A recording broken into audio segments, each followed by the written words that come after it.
کرناٹکا میں بھیک مانگ کر زندگی گزارنے والی بزرگ خاتون حور بانو کے گھر سے 8,40,000 روپے نقد برآمد، رقم دونوں بھائیوں میں تقسیم، ایک بھائی نے اپنے حصے کی رقم مسجد کو عطیہ کر دیا۔ کرناٹکا کے مانڈیا میں ایک حیرت انگیز واقعہ سامنے آیا جس کی فل ڈیٹیلز کچھ اس طرح ہے۔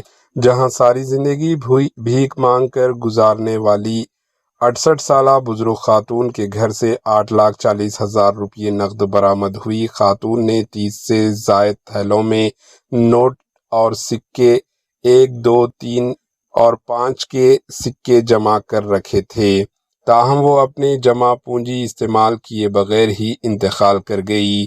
تفصیلات کے مطابق کرناٹکا کے مانڈیا سٹی کی رہنے والی حور بانو کا اتوار کو عمر رسیدہ سے متعلق بیماری کے باعث انتقال ہو گیا۔ ان کی موت کے بعد مقامی افراد نے گھر کی تلاشی لی تو تھیلوں اور بستر اور تکیوں میں بڑی مقدار میں نقد رقم ملی۔ ان میں 10، 20 اور 50 روپے کے نوٹ اور 1، 2، 5 کے سکے بھی ملے۔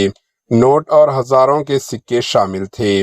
مقامی افراد کے مطابق حور بانو اپنی بہن کے ساتھ کرائے کے مکان میں رہتی تھی۔ ان کی بہن کا بھی 2 سال قبل انتقال ہو گیا تھا اور دونوں بہنوں نے شادی نہیں کی تھی۔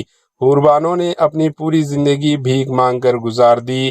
مقامی افراد نے تھیلوں سے رقم نکال کر گنتی کی تو مجموعی طور پر 8,40,000 روپے برآمد ہوئے۔ واقعے کی ویڈیو سوشل میڈیا پر وائرل ہو گئی۔ بعد ازاں رقم حور بانو کے بھائیوں کے حوالے کر دی گئی۔ ایک بھائی کو 6 لاکھ روپے ملے جبکہ دوسرے بھائی نے اپنے حصے کے 2,40,000 روپے مسجد کو عطیہ کر دیے۔ اس سے قبل بھی 1 کروڑ سے زائد رقم ملنے کا دعویٰ کیا جا رہا تھا، وہ بے بنیاد ہے۔ صرف کل ملا کر 8,40,000 روپے برآمد ہوئے، جس میں ایک بھائی نے اپنے حصے کی رقم لے لی، دوسرے بھائی نے مسجد کو عطیہ کر دیا۔ Bureau report AHN news.